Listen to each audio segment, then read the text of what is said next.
الرحمن الرحیم کی تشریح و توضیح یہ ہے کہ رحمان کا معنی ہے بے انتہا مہربان، رحیم کا معنی ہے نہایت رحم کرنے والا۔ تو الرحمن بہت مہربان، جہاں رحم کی حد ہو جائے، سراپائے رحمت۔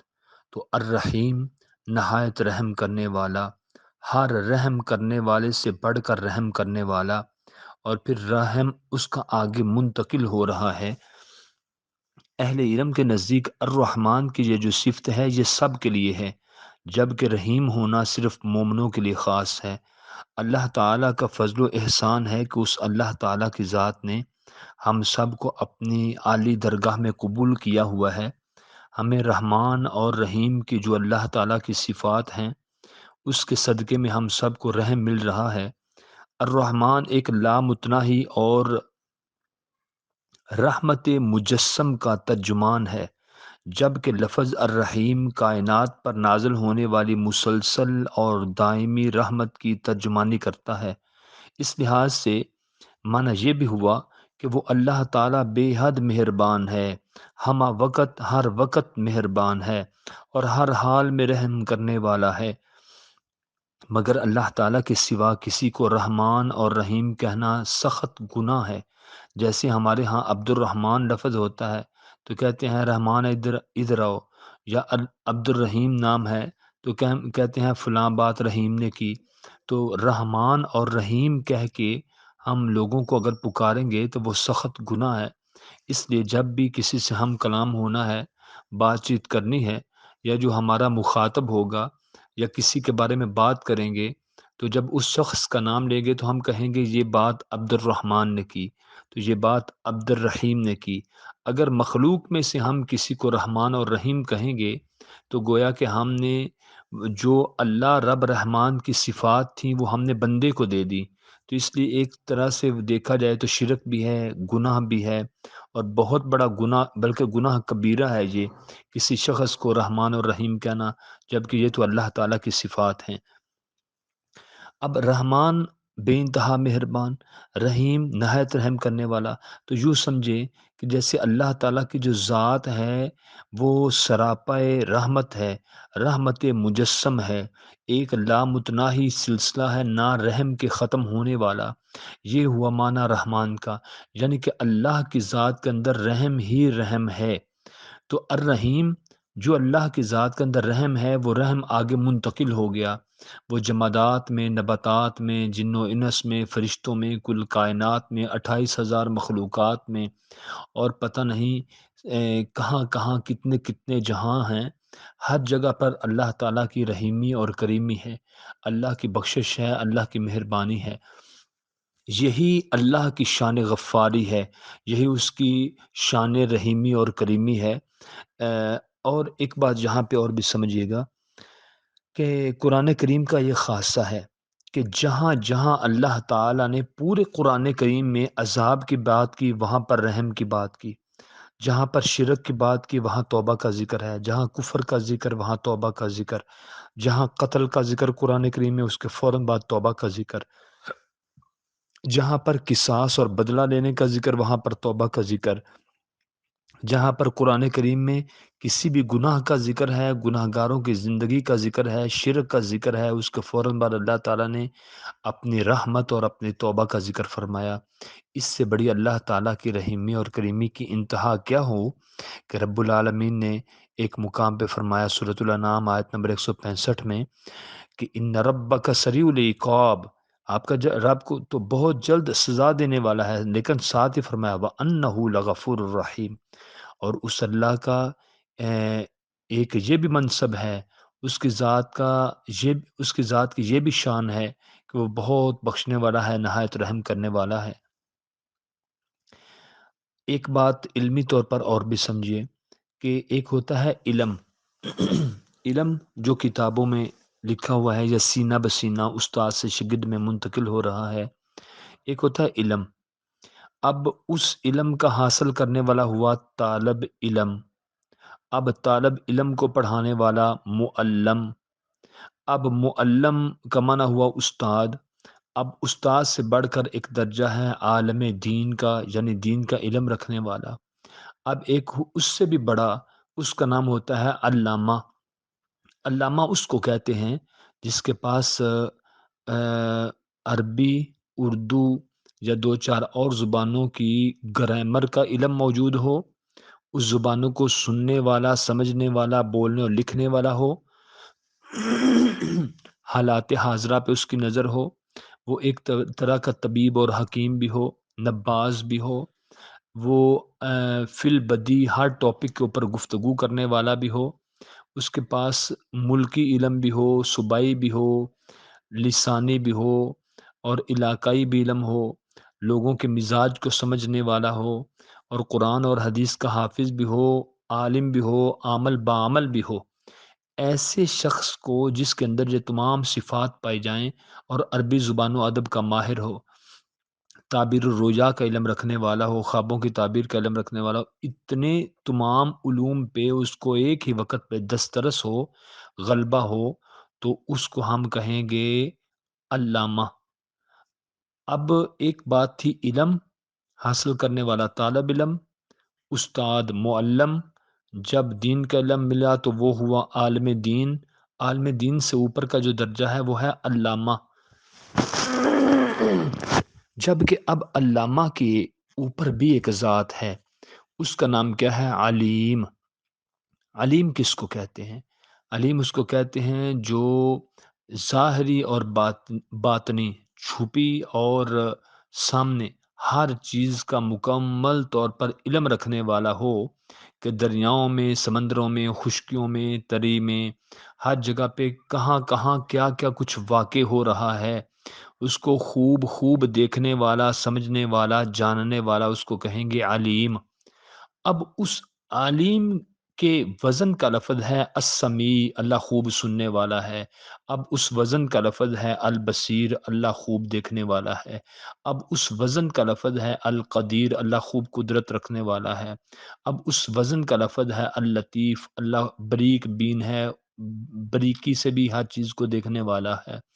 ہاں، اب جا کے یہ بات سمجھ آئے گی آپ کو کہ علیم کے وزن کا لفظ ہے الرحیم، الرحمن الرحیم، اللہ بے حد مہربان ہے۔ اب اس کا بے انتہا رحم آگے مخلوق میں منتقل ہو چکا۔ تو نبی عبادی، سورۃ الحجر آیت نمبر 49، نبی عبادی، اے میرے نبی صلی اللہ علیہ وآلہ وسلم، خبر دے دو میرے گناہ گار بندوں کو، انی انا الغفور الرحیم، کہ بے شک میں رب بہت ہی زیادہ بخشنے والا ہوں، نہایت رحم کرنے والا ہوں۔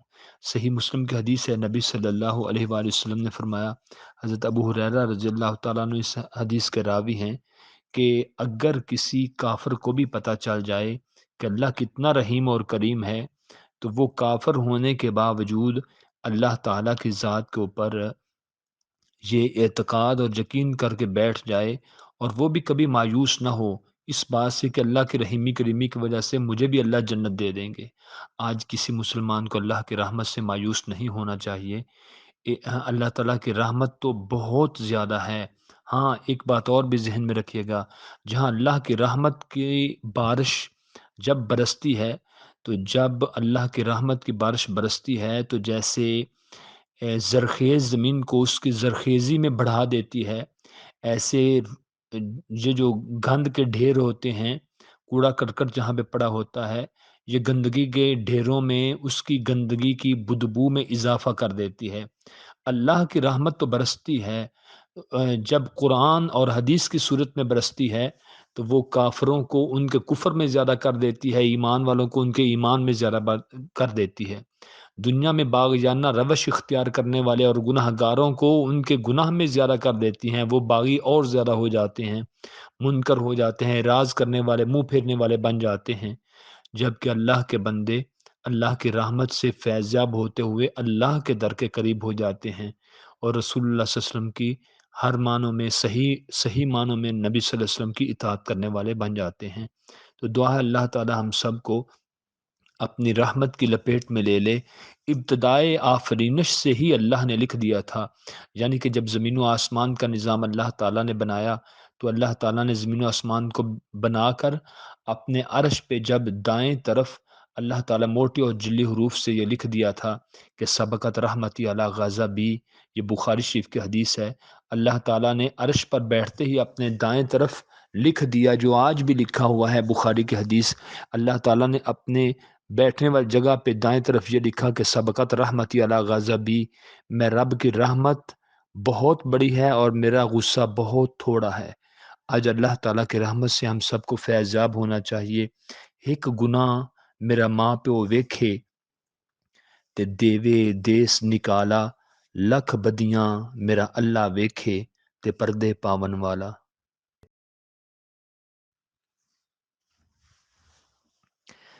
اللہ تعالیٰ کی ربوبیت اور اللہ تعالیٰ کی رحیمیت کسی اضطرار اور مجبوری کی وجہ سے نہیں، بلکہ یہ اس کی رحمانیت کا عین تقاضا ہے۔ اس صفت کا تذکرہ قرآن کریم میں مختلف الفاظ اور انداز میں پایا گیا ہے۔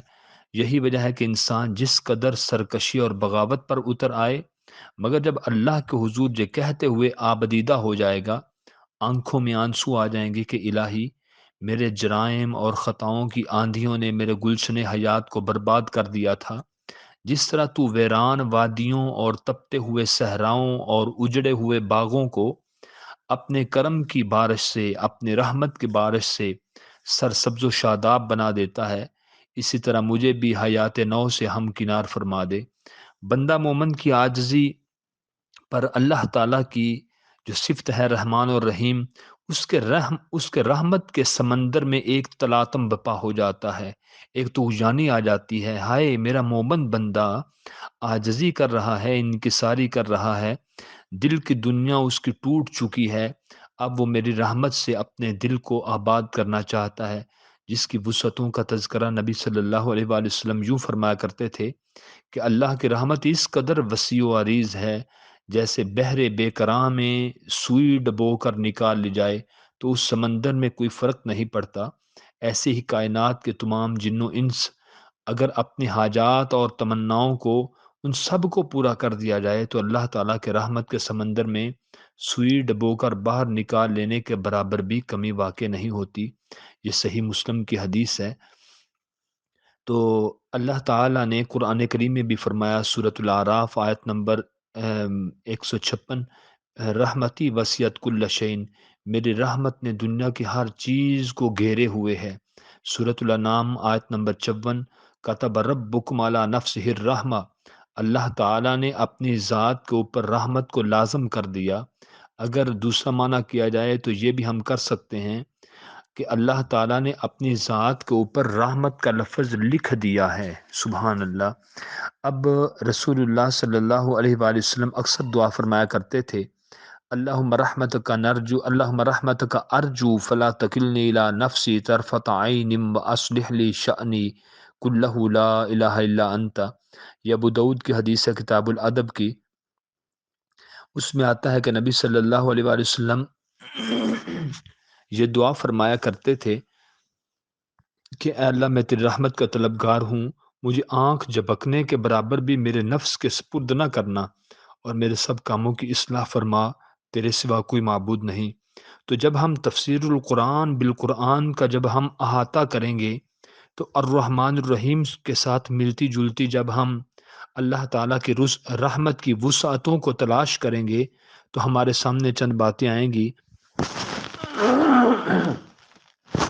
کہ اللہ تعالیٰ ایک ہے، بڑا مہربان ہے، رحم کرنے والا ہے۔ سورۃ البقرہ آیت نمبر 163 میں آیا۔ اللہ تعالیٰ سب کچھ جاننے کے باوجود نہایت ہی رحم کرنے والا، مہربان اور رحم کرنے والا ہے۔ سورۃ الحشر آیت 22 میں آیا۔ اللہ کی رحمت ہر چیز کو گھیرے ہوئے ہے۔ سورۃ الاعراف آیت نمبر 156 میں آیا۔ اللہ تعالیٰ نے لوگوں پر مہربانی کرنا از خود اپنی ذات کو اوپر لازم قرار دیا۔ سورۃ الانعام آیت نمبر 54 کا ریفرنس ہے۔ اس کی رحمت سے کبھی بھی انسان کو چاہیے کہ وہ مایوس نہ ہو۔ سورۃ زمر آیت نمبر 53 میں آیا۔ تو اللہ تعالیٰ کی رحمت نیک لوگوں کے قریب ہوا کرتی ہے۔ سورۃ الاعراف آیت نمبر 56 میں آیا۔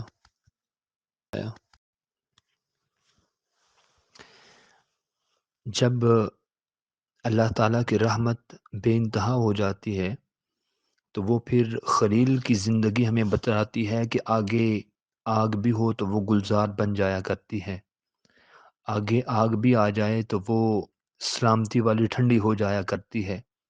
جب اللہ تعالیٰ کی رحمت مل جائے تو حضرت یوسف علیہ السلام کو جتنا کنویں کے اندر پھینکا گیا، اتنا ہی اللہ تعالیٰ نے ان کو تخت و تاراج کا مالک بنا دیا۔ جب اللہ تعالیٰ کی رحمت نصیب ہو جاتی ہے تو حضرت یونس علیہ السلام کو مچھلی کے پیٹ سے اللہ تعالیٰ امن و امان سے باہر نکال دیتے ہیں۔ جب اللہ تعالیٰ کی رحمت نصیب ہو جاتی ہے تو حضرت ایوب علیہ السلام کو شفا عطا فرما دیتے ہیں۔ جب اللہ تعالیٰ کی رحمت نبی محترم سرور دو عالم صلی اللہ علیہ وآلہ وسلم کو نصیب ہو جاتی ہے تو یتیم محمد کو صلی اللہ علیہ وسلم اللہ تعالی تمام کائنات کے لوگوں کا سردار بنا دیتے ہیں، نبی بنا دیتے ہیں اور سرور دو عالم بنا دیتے ہیں، تمام کائنات سے بڑھ کر خلق عظیم کا مالک بنا دیتے ہیں، تمام کائنات کے لوگوں کے لیے بشیر و نذیر بنا دیتے ہیں، اور تمام جہان کے لوگوں کے لیے، جہانوں کے لیے اللہ تعالیٰ ان کو رحمت بنا دیتے ہیں۔ جب اللہ تعالیٰ کی رحمت شامل حال ہو جائے تو زکریا کو بڑھاپے میں اللہ اولاد عطا فرما دیتے ہیں۔ جنگ بدر میں نبی صلی اللہ علیہ وسلم کو اللہ تعالیٰ کامیابی سے ہم کنار فرما دیتے ہیں۔ جب اللہ کی رحمت مل جائے تو سجدہ مریم کو بے موسم پھل اللہ عطا فرما دیتے ہیں۔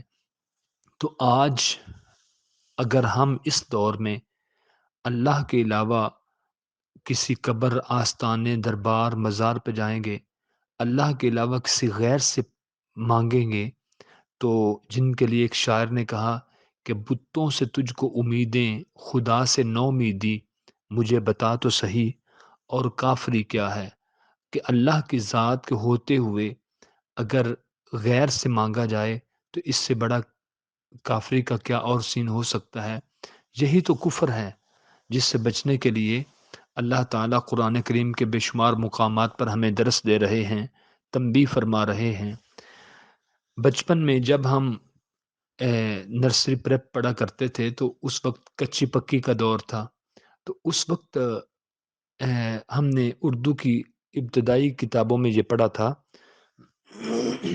طوطا شاخ پہ بیٹھا ہوا ہے، طوطا شاخ پہ بیٹھا ہے، نوکر آیا حلوہ لایا، رب راضی تے سب راضی۔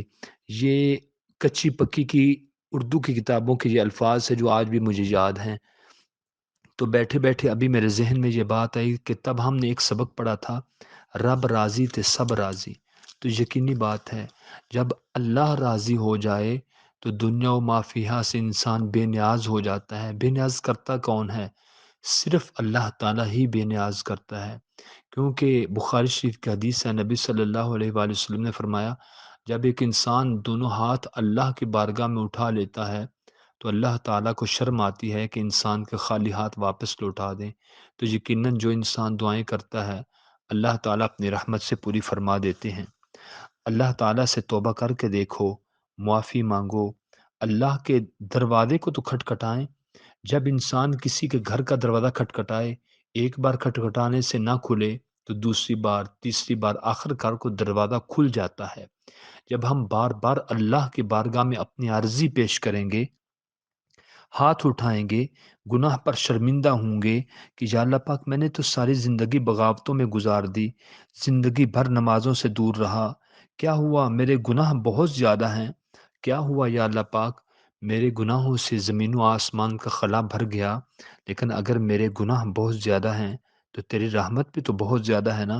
یا اللہ پاک میں اقراری مجرم ہوں، یا اللہ پاک میں سیاہکار ہوں، یا اللہ پاک میں خطاوار ہوں، یا اللہ پاک میں سزاوار ہوں، یا اللہ پاک میں اعلانیہ مجرم ہوں۔ اپنے دل کی باتیں ساری اللہ کے سامنے رکھیں۔ یہی باتیں ہیں جو اللہ کے رحمت کے سمندر میں ایک تلاطم اور ایک جوش بپا کر دیتی ہیں۔ اللہ تعالیٰ فرماتے ہیں میرا بندہ میرے سامنے عاجزی کر رہا ہے۔ آج 7 بر اعظم ہیں، ساتوں بر اعظموں کے پانی کو اگر جہنم میں انڈھیل دیا جائے تو وہ جہنم کی آگ بھسم نہیں ہو سکتی، لیکن اے انسان تیرے اور میرے آنسوؤں کی آج اللہ کی بارگاہ میں اتنی قدر ہے کہ آج اگر ہماری آنکھ سے آنسو نہ بھی بھرے، آنکھ جو ہے وہ اس میں آنسو نہ بھی آئیں، تو کم از کم ایک آنسو آنکھ کے کٹورے میں ہی پھیل جائے، تو اسی سے آج اللہ تعالیٰ کی رحمت اتنی وسیع ہے کہ آج ہی جنت کا اعلان ہو جائے گا۔ پھر جنت کا ہی اعلان ہی نہیں، بلکہ رب العالمین قرآن کریم میں فرماتے ہیں کہ یبدل اللہ سیئاتہم حسنات، اللہ تعالیٰ ان کے سیئات کو حسنات میں تبدیل فرما دیتا ہے، یعنی ان کی زندگی کی خطاؤں کو اللہ نیکیوں میں تبدیل کر دیتے ہیں۔ کس لیے کرتے ہیں؟ کہ اس انسان کی زندگی میں نیکیوں کا بینک بیلنس نہیں ہے۔ نیکیوں کا بینک بیلنس تبھی بڑھے گا جب گناہوں کو اللہ نیکیوں میں کنورٹ کر دیں گے، گناہوں کو اللہ تعالیٰ نیکیوں میں تبدیل کر دیں گے۔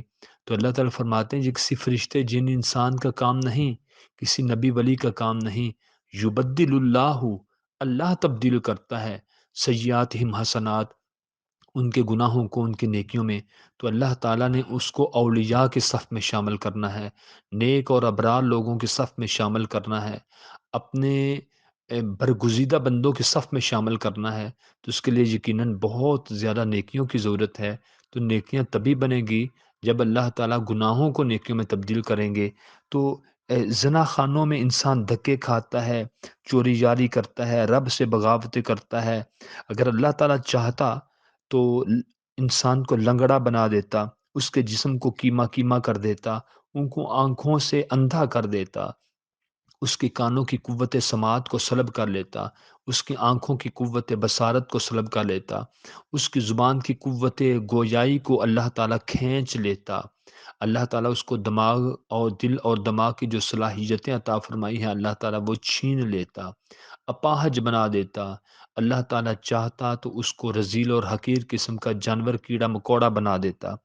اللہ تعالیٰ چاہتا تو کسی اور نبی کی امت کا عادی سمودی بنا کر قوم لوط کے اوپر جیسے اللہ تعالیٰ نے کھنگر قسم کے پتھر برسائے، اللہ وہ بھی کام کر سکتا تھا۔ لیکن یہ اللہ تعالیٰ کا ہاں، میرے اور آپ کے اوپر اللہ تعالیٰ کا ایک خاص احسان ہے کہ اس پاک ذات نے ہمیں نبی صلی اللہ علیہ وسلم کا امتی بنایا۔ اب ہمیں امتی بننے کا شرف حاصل جو ہوا ہے، اس لاج کو ہم نے قائم رکھنا ہے۔ وہ کیسے قائم رکھنا ہے؟ توبہ کر کے، اللہ تعالیٰ کی رحمت کا طلبگار بن کے۔ جو سمندروں کے پانی ہیں وہ جہنم کی آگ کو ٹھنڈا نہیں کر سکتے، لیکن اے انسان، تیری آنکھ سے پانی کا ایک قطرہ اللہ کی جہنم کی آگ کو حرام کر سکتا ہے، اللہ کی جہنم کی آگ کو بھسم کر سکتا ہے۔ ماں سے بڑھ کر ایک نبی رحیم ہوتا ہے، نبی سے بڑھ کر اللہ رحیم ہوتا ہے۔ آج تیرا اور میرا رونا بھی افضل ہے، توبہ بھی افضل ہے۔ آج اللہ تعالیٰ نے دیکھیں کتنے توبہ کے لیے وقت ہمیں عطا فرمائے۔ اذان ہوتی ہے 5 وقت، کس لیے؟ توبہ کے لیے۔ نمازوں کے وقت توبہ کے لیے۔ ہفتے بعد جمعہ کا دن آ گیا توبہ کے لیے۔ زندگی میں بارہا لیلۃ القدر کی رات آ گئی، ماہ رمضان کا مہینہ آ گیا، حج کے دن آ گئے، ٹھوکریں لگی انسان کو، وَلَنُذِيقَنَّهُم مِّنَ الْعَذَابِ الْأَدْنَىٰ دُونَ الْعَذَابِ الْأَكْبَرِ لَعَلَّهُمْ يَرْجِعُونَ۔ 21واں پارہ سورہ سجدہ۔ اللہ پاک فرماتے ہیں انسان کو زندگی میں چھوٹی چھوٹی تکلیفیں آتی رہتی ہیں، اللہ تعالیٰ فرماتے ہیں ہم اس کو چھوٹی چھوٹی تکلیفوں کا مزہ چکھاتے رہتے ہیں تاکہ وہ جلدی پلٹ کر ہمارے در کی طرف آ جائے اور جہنم کی بہت بڑی تکلیف سے بچ جائے۔ آج چھوٹی چھوٹی جو تکلیفیں آتی ہیں، یہ بھی اے انسان تمہیں موڑنے کے لیے اللہ کے در کی طرف یہ اس لیے آتی ہیں۔ کبھی صحت خراب ہو گئی، کبھی برادری نے دکھ دے دیا، کبھی اولاد نافرمان نکل آئی، یہ اس لیے ہے کہ قدم قدم پہ اللہ تعالیٰ انسانیت کے ضمیر کو جھنجھوڑ رہا ہے کہ انسان پلٹ آ اپنے رب کی طرف۔ جنہیں پنجابی چ کہندے نے ڈلے بیراں دا کچھ نہیں گویندا، بیر پھڑ کے چولی چ پا دو، ڈلے بیراں دا کچھ نہیں گویندا۔ اسی طرح الا من تابا و آمنا وعمل صالحا فاولئک یبدل اللہ سیئاتہم حسنات وکان اللہ غفورا رحیما۔ اے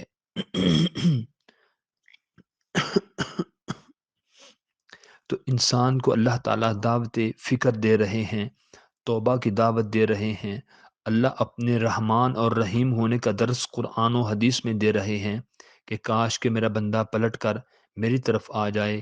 اس یہاں سے کبھی ہم نے کنارہ نہ کیا، ہم اتنے گنہگار ہو گئے کہ ہم نے کبھی گناہوں سے کنارہ نہ کیا، پر اے اللہ تو نے کبھی دل آزردہ ہمارا نہ کیا، تو نے کبھی ہمارے دل کے اوپر تکلیف نہ آنے دی، ہمیں کبھی غم اور ملال میں نہ ڈالا، اس یاں سے کبھی ہم نے کنارہ نہ کیا، پر تو نے اے اللہ دل آزردہ ہمارا نہ کیا۔ ہم نے تو کی جہنم کی بہت تدبیر، ہم نے تو سمجھا کہ شاید ہماری قسمت میں اب جہنم لکھی جا چکی ہے، ہم نے تو جہنم کی بہت کی تدبیر، لیکن تیری رحمت نے گوارا نہ کیا۔ اور آخر میں یہ بات کہوں گا کہ جب ایک انسان جب شیشے کو توڑ دیتا ہے نا، اس کے بعد اس کے ٹکڑوں کو جوڑے تو جتنے ٹکڑے ہوں گے اتنے چہرے سامنے آئیں گے۔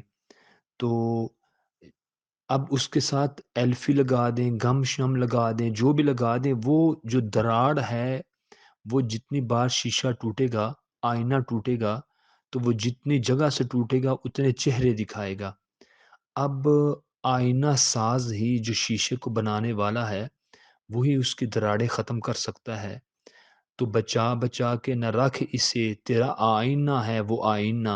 انسان تیرا دل بارہا مرتبہ ٹوٹ گیا، انسان تو بارہا مرتبہ توبہ کر کے توڑ بیٹھا۔ انسان اب آج کے دن تک تو نمازوں سے غافل رہا، دعاؤں سے غافل رہا، آج اگر پلٹ کر اللہ کی رحمت کی آغوش میں جانا چاہتا ہے تو بچا بچا کے نہ رکھ اسے، تیرا آئینہ ہے وہ آئینہ، کہ شکستہ ہو تو عزیز تر ہے نگاہ آئینہ ساز میں۔ جس اللہ کی ذات نے ہمیں پیدا کیا ہے وہ ہمارے دکھوں کا مداوع کرنا خوب جانتا ہے، وہ ہمارے ٹوٹے ہوئے دل کے آئینے کو ایسا جوڑے گا کہ وہ پہلے سے بھی زیادہ صاف اور شفاف نظر آئے گا، اس میں کوئی دراڑ نہیں ہوگی۔ آج اگر ہم گناہوں کے ساتھ اپنے دل کے آئینے کو توڑ بیٹھے، اپنی زندگی کو توڑ بیٹھے، تو پلٹ کر آ جائیں اللہ تعالیٰ کی بارگاہ کی طرف۔ تو حدیث میں آتا ہے انسان اللہ کی طرف ایک بالشت جاتا ہے تو اللہ تعالیٰ انسان کی طرف ایک ہاتھ چل کے آتا ہے۔ اللہ تعالیٰ انسان اللہ تعالیٰ کی بارگاہ میں ایک ہاتھ چل کے آتا ہے تو اللہ تعالیٰ انسان کی طرف چل کے آ جاتے ہیں۔ انسان اللہ کی طرف چل کے آتا ہے تو اللہ تعالیٰ انسان کی طرف دوڑ کر آتے ہیں۔ یہ اللہ تعالیٰ کی ذات کا خاصہ ہے۔ تو ہم سب کو چاہیے کہ اللہ کے حضور توبہ کریں، اس ذات کے رحمان اور رحیم ہونے کی پہچان کریں۔ اللہ تعالیٰ ہم سب کا خاتمہ علی ایمان فرمائے۔ السلام علیکم ورحمۃ اللہ وبرکاتہ۔